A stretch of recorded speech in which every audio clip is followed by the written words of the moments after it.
journal avec Sotelma Maliten.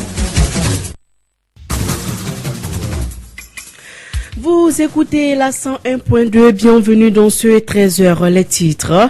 La rencontre du comité de suivi de l'accord pour la paix au Mali a pris fin ce week-end. Des décisions capitales ont été prises lors de cette rencontre. Il s'agit de la mise en place des autorités intérimaires en ce mois de février et la redynamisation du MOC à Gao et à Kidal. Les magistrats maliens retrouvent enfin le chemin des tribunaux après un mois d'arrêt de travail. Un accord a été conclu entre les syndicats de la magistrature et la partie gouvernementale. Ce lundi 13 février, c'est la journée mondiale de la radio. Cette journée est célébrée sous le thème « La radio, c'est vous », un thème qui implique la participation des auditeurs dans les différentes émissions. Voilà pour les titres de ce journal. Bienvenue.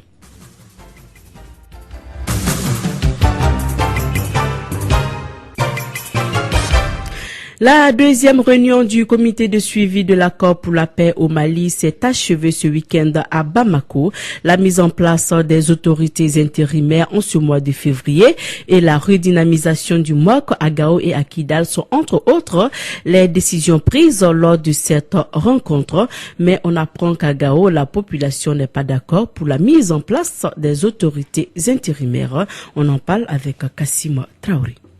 Cette réunion a été marquée par le retour de la CMA au processus de mise en œuvre de l'accord pour la paix et la réconciliation nationale. Une réunion de haut niveau qui a décidé de la mise en place des autorités intérimaires dans les régions nord du Mali entre le 13 et le 20 février, ainsi que de l'opérationnalisation du mécanisme opérationnel de coordination MOC, aussi bien à Gao qu'à Kidal. Le tout courant ce mois de février.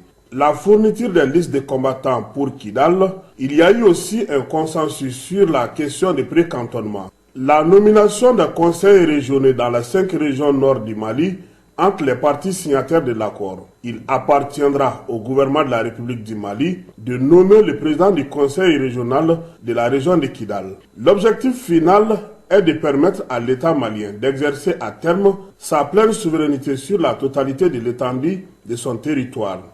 Nous pouvons sans nul doute affirmer que désormais, toutes les conditions sont réunies pour favoriser un avancement rapide du processus de mise en application de l'accord afin de ramener la sécurité, la paix, la stabilité au Mali, a déclaré un diplomate à la fin de cette réunion. En tout cas, sur le terrain, les populations de Gao sont contre les autorités intérimaires parce que les maires sont déjà élus. Elles demandent l'organisation d'élections pour désigner l'exécutif régional. Par ailleurs, l'armée malienne a mené une opération de ratissage à Dialoubé dans la région de Mopti. Bilan, 4 présumés terroristes ont été tués, 17 ont été faits prisonniers, 16 motos ont été saisies par les militaires maliens. Une opération identique se passe aussi dans la région de Gao, dénommée Filidjo ou le coup de filet. Voilà, parlons toujours politique. Le parti Union malienne pour le rassemblement et la démocratie en Afrique soutient fermement les actions du président Ibrahim Boubacar Keïta. Il l'a fait savoir lors du 2e congrès ordinaire de son parti. Ibrahim Boubacar Ba nous parle également de ses ambitions. Nous l'écoutons au micro de Mahamadou Khan. Nous appartenons à la majorité présidentielle et nous aiderons cette majorité présidentielle à atteindre son but. Notre objectif ultime actuellement, c'est de faire en sorte que le président Ibeka, que nous avons soutenu au départ, réussisse son mandat. C'est ça notre objectif. Mes ambitions pour l'IMRDA, c'est d'en faire un parti qui compte sur l'échiquier politique. Un parti qui compte dans le débat politique. Un parti qui a une force de proposition et qui puisse faire en sorte que ses idées soient épousées. Donc ceci est très important pour nous. Un parti qui éduque et forme ses militants. Un parti vraiment qui va de l'avant. C'est vrai que nous nous appuyons sur le socle des valeurs de l'Union soudanaise RDA, mais nous sommes un parti qui va avec son temps. Nous évoluons vers la modernité, vers le numérique. Donc nous avons un pied, un socle sur des valeurs qui sont pérennes et nous évoluons dans la modernité. C'est en fait cette vision que nous avons de ce RDA et le programme de mandature qui est actuellement en cours et qui est piloté par M. Sandi Aïdara avec toute son équipe, dont le secrétaire général Ibrahim Ali. Ce programme, dans un mois, sera terminé et nous indiquerons tout ce qui sera fait. On dira vraiment avec un chronogramme, une feuille de route avec un chronogramme et aussi assorti des moyens et on saura qui fait quoi.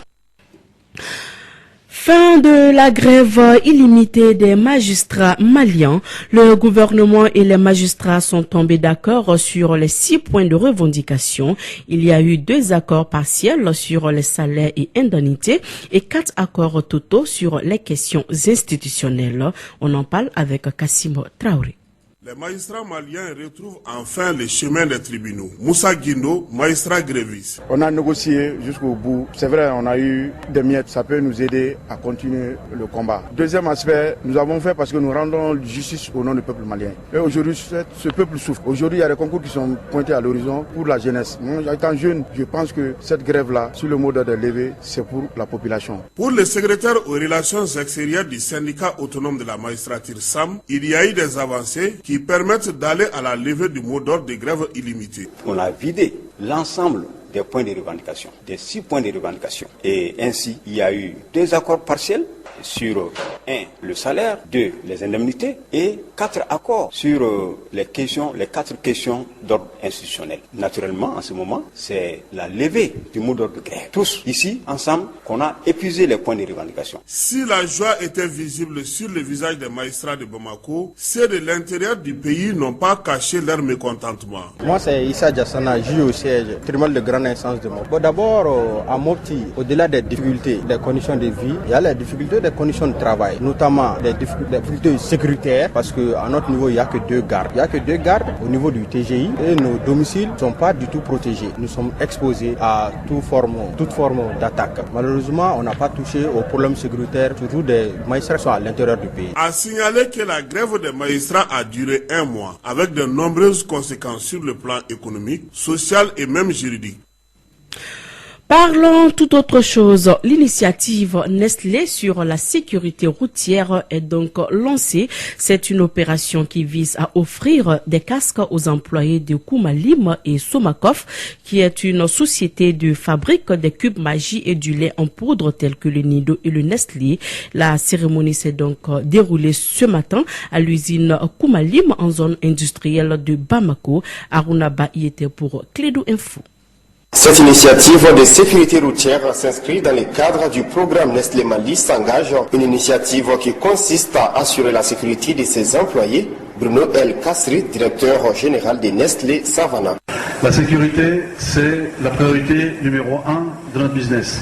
Et jamais on ne fera une caisse de production, on vendra une caisse chez nos distributeurs ou chez nos clients sans s'assurer que la sécurité est maximum. Jamais de business au détriment de la sécurité. On ne peut pas fermer les yeux sur des centaines de nos vendeurs qui arpentent les routes tous les jours sans casque. On ne peut pas fermer les yeux sur des centaines d'employés de Koumalim qui travaillent que pour Nestlé et qui viennent tous les matins sur les routes dangereuses de Bamako travailler sans casque. Du côté du département des transports, pour son représentant, le chef d'escadron Mamadou Sidiki Kounati, nommé directeur général de l'ANASER, les bénéficiaires doivent faire bon usage de ces outils de protection. Au-delà de ces 500 personnes qui vont bénéficier de ces matériels, de ces outils de protection, ils constituent également des ambassadeurs. Des ambassadeurs qui vont ajouter à ce port de casque la courtoisie sur la route, la tolérance sur la route et, en un mot, le respect des règles de la circulation routière sur la route. Nous, travailleurs de Koumalim et de Somakov SA, nous prenons l'engagement ici, non seulement de porter ces casques, mais aussi d'apporter notre propre contribution à la sécurité routière en procédant à une sensibilisation assidue au port du casque auprès de nos familles, parents et amis. 5 casques ont été remis sur place à titre symbolique.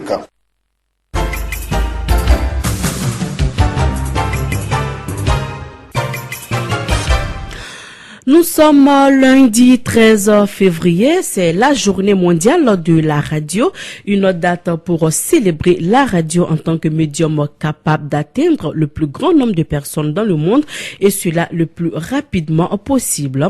Encourager les principaux réseaux ainsi que promouvoir l'accès à l'information, la liberté d'expression et l'égalité des genres sur les ondes. Cette année, le thème de la journée mondiale de la radio est « La radio, c'est vous », un thème qui implique la participation des auditeurs dans les différentes émissions.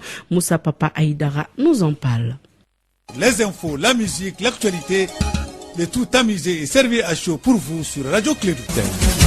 Média peu coûteux, nécessitant la mise en œuvre d'une technologie relativement simple, la radio atteint les auditeurs éloignés sur tous les points du territoire et des groupes nomades. La radio est célébrée chaque 13 février pour rapprocher encore plus ce médium à ses auditeurs, mais aussi développer la coopération internationale entre radiodiffuseurs. Le thème de l'édition 2017 de la Journée mondiale de la radio est « La radio, c'est vous ». Une thématique qui sied bien, car la radio, c'est bel et bien les auditeurs. Je dirais oui, puisque je me couche en écoutant la radio, je me réveille avec aussi les informations. Donc je dirais que c'est le média le plus important pour moi. On n'a pas le temps de regarder la télé, c'est à travers la radio qu'on s'informe. Surtout nous qui n'avons pas le temps d'être à la maison chaque fois. Donc avec nos téléphones, on nous informe tout le temps à la radio. Moi, la radio, c'est mon passe-temps. Les émissions de la radio, je les aime bien. Oui, déjà il y a tellement d'émissions, c'est-à-dire qui font participer les auditeurs même, donc je dirais qu'ils font de leur mieux quand même. La radio, c'est nous les auditeurs. Le thème de cette 6e édition, La radio, c'est vous, est un appel également à une plus grande participation des auditeurs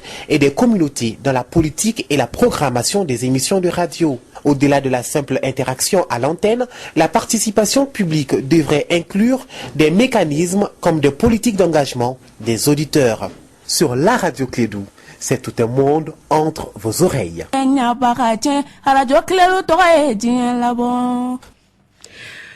Voilà, c'est donc la fin de cette édition. Le rappel des titres avant de nous séparer.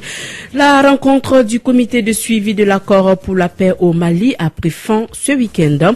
Des décisions capitales ont été prises lors de cette rencontre. Il s'agit de la mise en place des autorités intérimaires en ce mois de février et la redynamisation du MOC à Gao et à Kidal. Les magistrats maliens retrouvent enfin le chemin des tribunaux après un mois d'arrêt de travail. Un accord a été conclu entre les syndicats de la magistrature et la partie gouvernementale.